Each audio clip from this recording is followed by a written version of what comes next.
When George and Tony Kersh got the call that Trooper Kyle Lee had been indicted on a manslaughter charge, Tony says is the first time she thought about what Lee must be going through, but she says there must be consequences.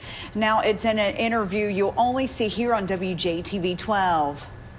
Cross was a real comfort to me, so I leave it there. Losing a child is something the Kershes don't wish on anyone. Kaelin was a real sweetheart, laid back, and didn't have any enemies. And we you know, as parents, you see her as your daughter.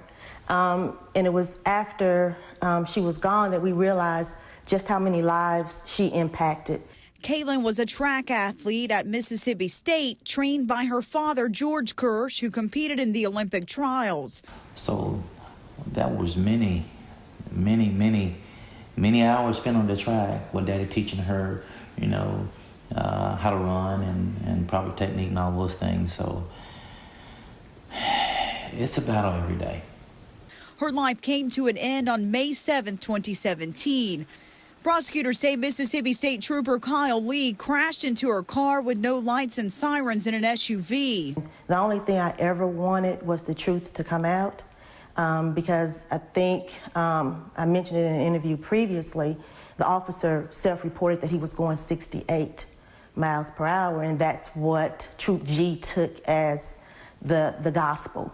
But based on all the research that I did, a fatality would not have occurred if he was going 68. Tony says they got the call Tuesday about the indictment, and she thought she would have had more joy at hearing that news. But then I started thinking about his family.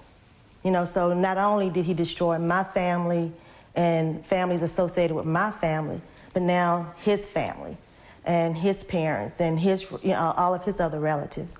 And so it's bittersweet because, you know, I'm human, but I also have a heart. Court proceedings will continue. The Kershes push to get the Kaelin Kersh Act passed. It's a law that requires emergency workers to use their flashing lights when driving more than 30 miles over the speed limit. The Kershes will continue their efforts to make the roads safer.